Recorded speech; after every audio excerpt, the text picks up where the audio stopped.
Colour হতে পারে, হাতে যদি একদম সামনে আছে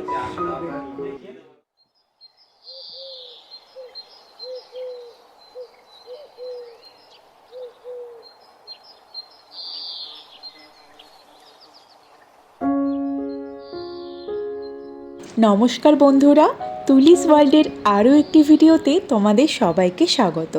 আশা করছি তোমরা সবাই খুব ভালো আছো। আজকে বুধবার আর এখন ঘড়িতে বাজে ওই 7টা মতো। যথারীতি ঘুম থেকে উঠে ফ্রেশ হয়ে তারপরে চলে এসেছি রান্নাঘরে। বরের আবদার চা করতে হবে। আজকে আর সকালবেলা উঠে কোনো এক্সারসাইজ করতে পারিনি, মর্নিং ওয়াকেও যেতে পারিনি। সকালবেলা উঠেছিলাম, আকাশটা দেখলাম একটু মেঘলা, তাই জন্য আর বেরোলাম না। কাল 4টে নাগাদ দুধ জাল দিয়েছিলাম, তো ঠান্ডা করে ফ্রিজে ঢুকিয়ে রেখেছিলাম। এখন বার করে দেখি খুব ভালো সর পড়েছে। আর আমি সরগুলো ভালো করে জমিয়ে রাখি জানো তো। প্রায় 2 বাটি সর জমে গেলে তারপর ঘি বানিয়ে নিই। 4 বোতল ঘি তৈরি করা আছে। একটা বড় বোতলে ঘি তৈরি করা আছে, সেটা ঠাকুরের ভোগ করার জন্য বা ঠাকুরের ওই নানান কাজে ব্যবহার করা হয়, তার জন্য আলাদা করে একটা বোতলে সরিয়ে রেখেছি। আর যে 3টে ঘি আছে সেগুলো আমাদের রান্নার কাজে ব্যবহার করে দিই। ওই ধরো বিরিয়ানি করলাম, ফ্রাইড রাইস করলাম বা মাছের বা মাংসের যে কোনো প্রিপারেশন, সেগুলোতে ব্যবহার করি। আর তোমরা তো জানো এখন বাজারে বেশিরভাগ ভেজাল ঘি বেরিয়ে গেছে। সেখানে বাড়িতে তৈরি করে নিজের হাতে বানানো ঘি যদি রান্নাতে ব্যবহার করা হয়, তাহলে বুঝতেই পারছো সেই রান্নাটা কতটা সুস্বাদু হবে।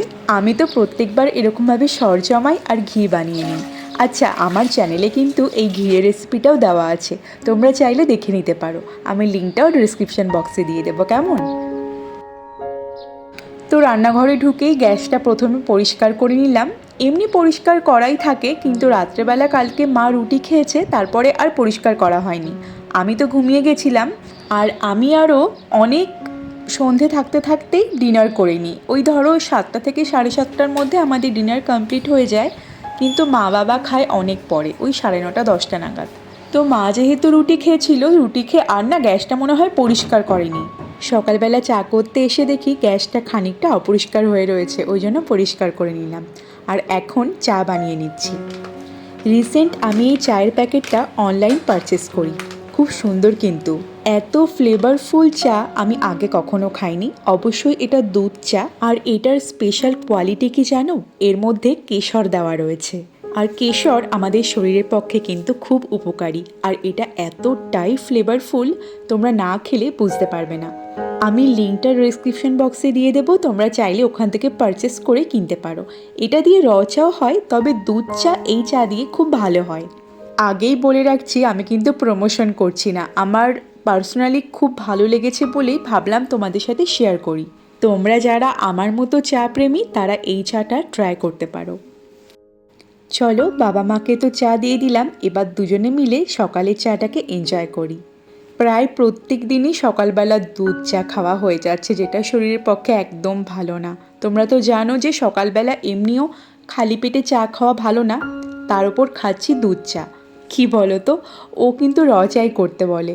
আমার আবার র চা অতটা মুখে রোচে না, ওই জন্য আমি দুধ চাই বানাই। অল্টারনেট করে খাই জানো তো, সকালবেলা দুধ চা খেলে বিকেলবেলা র চা খাই, আবার যদি সকালবেলা র চা খাই তাহলে বিকেলবেলা দুধ চা খাই। আর ও যেদিন বাড়ি থাকে না সেদিন একবেলাই চা খাই।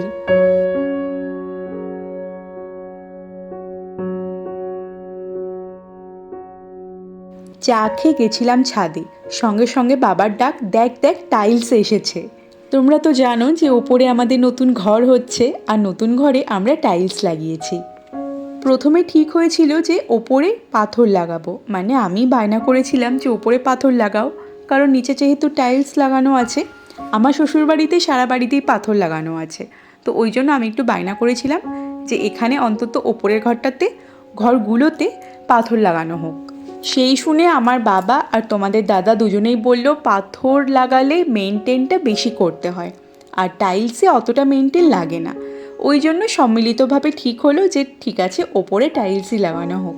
এটা যে কোন ঘরের টাইলস এসেছে সেটা বোঝা যাচ্ছে না, ঠাকুর ঘরের নাকি রান্নাঘরের। এরপরও আবারও টাইলস চুজ করতে যেতে হবে ওপরের ঘরের জন্য, মানে 3 তলায় ছাদ লাগোয়া যে ঘরটা আছে সেই ঘর, তারপর পাশের আরেকটা রান্নাঘর আমরা করছি, মানে দোতলায় রান্নাঘরটা হচ্ছে না। যে রান্নাঘরটা করার কথা ছিল সেটা হচ্ছে ঠাকুর ঘর, তো ছাদ লাগোয়া যে ঘরটা, তার পাশেই আরেকটা ঘর আমাদের এক্সট্রা পড়ে রয়েছে। তো ওটাই ঠিক হলো যে রান্নাঘর হবে। রুম আমাদের অনেকগুলোই হয়েছে, তো এক্সট্রা একটা রুম পড়ে রয়েছে, ওটাকেই রান্নাঘর করা হবে বলে ঠিক করা হয়েছে। আপাতত চেঞ্জও হতে পারে, তো এখনো পর্যন্ত ঠিক হয়নি যে কোনটা রান্নাঘর করা হবে। অ্যাকচুয়ালি রান্নাঘর না করলেও হয়। আমার বাবার মতে ওপরে আরেকটা রান্নাঘর দরকার, কিন্তু তোমাদের দাদা বলছে ওপরে কোনো রান্নাঘরের দরকারই নেই। নিচে খেয়ে দিয়ে ওপরে চলে গেলাম, ওর হচ্ছে এই ফান্ডা। কিন্তু সব সময় ওপরে থেকে নিচে এসে খেয়ে দিয়ে যাওয়া একটা চাপের ব্যাপার হয়ে যাচ্ছে। তো দোতলাতে বা তিনতলাতে একটা রান্নাঘর থাকলে সুবিধা হবে। কোনো সময় ইচ্ছা হলো রাতের রান্নাটা ওখানে করে খেয়ে দিয়ে ওখানেই শুয়ে পড়লাম। বারবার নিচে আসা তো পসিবল না, না? হ্যাঁ, আমার বাবা মায়ের জন্য একটু অসুবিধা হবে, কারণ যেহেতু ওনাদের বয়স হচ্ছে, তো বারবার ওপর নিচ করা ওনাদের পক্ষে একটু অসুবিধাজনক। কিন্তু ওপরে সত্যি একটা রান্নাঘর দরকার। সে তোমাদের দাদা যতই বলুক যে লাগবে না, অনেকগুলো রুম আছে, যে কোনো একটা রুম রান্নাঘর করে দিলেই হলো। তো ওরা তো টাইলস ফাইলস দিয়ে চলে গেল। এখন দেখো কুকুরদেরকে একটু খাবার দিয়ে দিচ্ছি, কারণ যখনই দরজা খুলবো এরা এসে হাজির হবে খাবার দাবার খাওয়ার জন্য।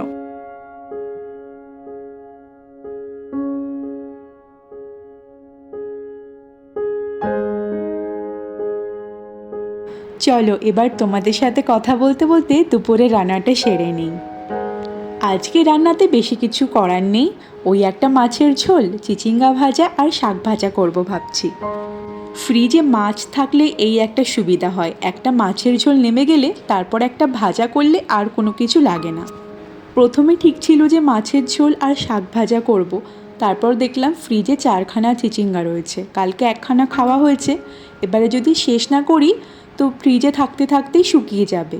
ওই জন্য রোজই একটা করে চিচিঙ্গা ভাজা খেয়ে নিচ্ছি। আর চিচিঙ্গাগুলো এত বড়, একটাতেই সবার খাওয়া হয়ে যায়, মানে 4জন মানুষ একটা চিচিঙ্গা কাটলেই এনাফ।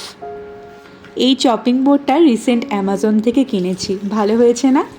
আসলে যে চপিং বোর্ডটায় কাটা হতো ওটা 3 বছর আগের, মানে ওটা সংসার শুরু যখন করেছিলাম তখনকার চপিং বোর্ড। আর যেহেতু প্লাস্টিকের চপিং বোর্ড, তো কাটতে কাটতে না অনেকটাই কালো হয়ে গেছে কষে। সবজি, বেদানা, তারপর কাঁচকলা এইগুলো বেশিরভাগ কাটলে চপিং বোর্ড খুব তাড়াতাড়ি কালো হয়ে যায়। অনেক দিন যেহেতু ইউজ করা হয়েছে, তো ভাবলাম যে এবার একটা কাঠের চপিং বোর্ড কিনে নিই। আর কাঠের চপিং বোর্ডে কাটতেও খুব ভালো লাগে, তাই জন্য অ্যামাজন থেকে চট করে কিনে নিলাম। দাম খুব একটা বেশি নেয়নি, ওই 250 থেকে 300-র মধ্যে নিয়েছে।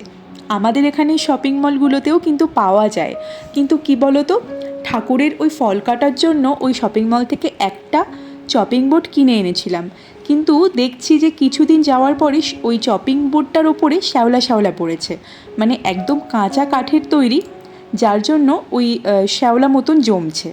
শুকনো কাঠের যদি তৈরি হতো তাহলে এই প্রবলেমটা হতো না। তার জন্য ভাবলাম যে এখান থেকে আর কিনবো না, অ্যামাজন থেকেই কিনি। তো দেখলাম যে এখানের থেকে অ্যামাজনের যে চপিং বোর্ডটা এসেছে সেটা অনেকটা ভালো, আর দামটাও রিজনেবল।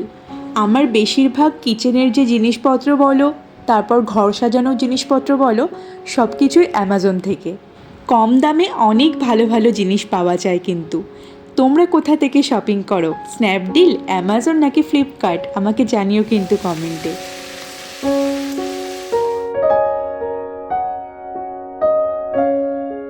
ওদিকে তরকারির আলুটা কেটে জিরে ফোড়ন দিয়ে ভেজে নিচ্ছি, আর এদিকে শাকটা চাপিয়ে দিচ্ছি, আর শাকটা হয়ে যাওয়ার পরে চিচিঙ্গাটা করে নেব।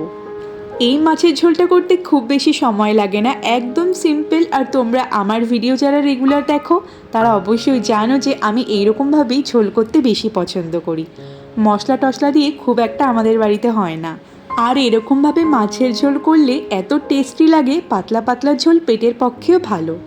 সবজি থাকলে সবজি দিয়েই হয়, যেমন এটা বেগুন, পটল, তারপর আরও নানান রকম সবজি দিয়েও করা যায়, কিন্তু দেখলাম যে সবজি বিশেষ কিছু নেই, কয়েকটা পটল পড়ে রয়েছে, সেগুলো দিয়ে ভাবছি আরেকদিন ভাজা করব, তাই জন্য আজকে শুধু আলু দিয়েই করে নিলাম। চলো এদিকে তো তরকারিটা হতে থাক, আর এদিকে দেখো শাক ভাজা আমার একদম কমপ্লিট হয়ে গেছে। শাক ভাজা করতে গেলেই আমার একটা কথা এত মনে পড়ে, যখন খুর্দাতে থাকতাম আমি আর তোমাদের দাদা নতুন সংসার পেতেছিলাম, ওখানে খুব ভালো শাক পাওয়া যেত জানো তো, যেহেতু ওটা পাথুরে এলাকা মানে পাহাড়ের ঢালে ওখানে শাক চাষ হতো, আর ওরা একদম কচি থাকতেই শাক নিয়ে আসতো। অনেক সকালবেলা বাজার বসে যেত, যখন আমরা 4টে সাড়ে 4টে নাগাদ হাঁটতে বেরোতাম তখনই দেখতাম যে বাজার বসে গেছে, তো ফেরার পথে শাক নিয়ে নিতাম। আর ওখানকার লোকেরা মানে যেখানে থাকতাম ওই পুরীর কাছে ওরা শাক খেতে এত ভালোবাসে, কিন্তু ওরা আবার শাকটা অন্যরকমভাবে রান্না করে, আমাদের মতো করে না। তো যখনই ওই লোকটা শাক নিয়ে বসতো সঙ্গে সঙ্গে শাক বিক্রি হয়ে যেত, আর শাকগুলোর স্বাদ এত সুন্দর, এখানকার থেকে সম্পূর্ণ আলাদা আর খুব টেস্টি। অনেক কচি কচি অবস্থায় যেহেতু নিয়ে আসতো, এত সুন্দর লাগতো, তাই শাক রান্না করতে গিয়ে ওখানকার কথা খুব মনে পড়ে জানো তো। এখন 12:30 মতন বাজে, তোমাদের দাদা ওদিকে পুজো দিয়ে দিয়েছে আর আমি স্নান করে এখানে ভাতটা বেড়ে নিয়েছি। খেয়ে দিয়ে আবার যাব টাইলসের দোকানে। তোমাদেরকে বলেছিলাম না যে টাইলসটা আবার চুজ করতে যেতে হবে, তো যেগুলো আনা হয়েছে তারপরে ওপরের ঘরের আর বাথরুমের বাকি রয়েছে, তো সেগুলো পছন্দ করার জন্য আবার টাইলসের দোকানে চলে এসেছি। দেখো কত বড় টাইলসের দোকান আর কত রকমের টাইলস রয়েছে, আর এত টাইলস দেখাচ্ছে, আমি কোনটা ছেড়ে কোনটা পছন্দ করব সেটাই বুঝতে পারছি না। আর যেটা পছন্দ হচ্ছে সেটা ওদের স্টক আউট হয়ে যাচ্ছে, এই হচ্ছে ব্যাপার হয়েছে। তো একবার এদিক থেকে ওদিকে যাচ্ছি, ওদিক থেকে ওদিকে যাচ্ছি, পছন্দ করছে সেটা বলছে কম রয়েছে। তো এখন দেখাচ্ছে হচ্ছে বাথরুমের টাইলস। যখন আমাদের প্রথম ঘর তৈরি হয়েছে নিচের ঘরগুলো, তখন তো টাইলসের ব্যাপারে অত বেশি জানতাম না, খুব ছোট ছিলাম, তো তখন বাবা যা পছন্দ করে নিয়ে এসেছে সেগুলোই লাগানো হয়ে গেছে। তাই এবারে ওপরের ঘর যখন তৈরি হয়েছিল আগেই বলে দিয়েছিলাম যে এবারের টাইলস আমি পছন্দ করব, কোয়ালিটি থেকে কালার সব কিছু আমার পছন্দের হবে। ওই জন্য বাবা যখনই দোকানে যায় আমাকে সঙ্গে নিয়ে যায়। ওপরের ঘর, 3 তলার ঘর, সব ঘরের টাইলসগুলো আমার পছন্দের হয়েছে। আর প্রত্যেকটা টাইলসের কালার এত সুন্দর হয়েছে, যারা যারা এসে দেখছে তারাই বলছে খুব সুন্দর হয়েছে। পুরো বাড়িটা যখন সাজানো গোছানো হয়ে যাবে খুব ভালোভাবে, একদিন তোমাদের সাথে রুম ট্যুর ভিডিও শেয়ার করব। আর এমনিও আমি একটা ডিটেলস ভিডিও আনবো যে কোথা থেকে কিভাবে আমরা ঘর সাজিয়েছি বা কোন ইন্টেরিয়র ডিজাইন দিয়ে আমরা ঘরটা তৈরি করেছি। তোমাদের যদি একটু হেল্প হয় তাহলে তো খুব ভালো হবে, তাই না? কারণ আমি জানি যে ঘর সাজানোর পর যখন তোমাদের সাথে ভিডিওটা শেয়ার করব অনেকেরই অনেক প্রশ্ন থাকবে যে কোথা থেকে কী কী করিয়েছো, তো তখন তোমাদের সাথে যদি আমি শেয়ার করি তোমাদের অনেকটা হেল্প হবে। এখন যে টাইলসটা তোমরা দেখতে পাচ্ছ এটা একটু ম্যাট ফিনিশের, তো ভাবছিলাম যে বেসিনের পেছনে ম্যাট ফিনিশের লাগাবো নাকি গ্লসি ফিনিশ লাগাবো। এই টাইলস চুজ করাটা কিন্তু অনেকটা ঝক্কির একটা কাজ, কতবার যে দোকানে আসতে হচ্ছে তার কোনো ঠিক নেই। তো যাই হোক, আজকে এইভাবেই কেটে গেল দিনটা। তো তোমাদের আজকের এই সিম্পল ব্লগটা কেমন লাগলো অবশ্যই কমেন্ট করে জানিও। ভালো লাগলে লাইক করে চ্যানেলটাকে সাবস্ক্রাইব করে আমার পাশে থেকো। এইভাবেই তোমাদের সাপোর্ট ছাড়া এই চ্যানেলটাকে এত দূর নিয়ে আসা আমার পক্ষে ইম্পসিবলই ছিল। তোমাদেরকে অনেক অনেক ধন্যবাদ আমার পাশে থাকার জন্য। তাহলে চলো আজকের মতো টাটা, দেখা হচ্ছে নতুন কোনো ভিডিও নিয়ে খুব তাড়াতাড়ি। ততদিন পর্যন্ত ভালো থেকো, সুস্থ থেকো আর নিজের যত্ন নিও। চলো টাটা।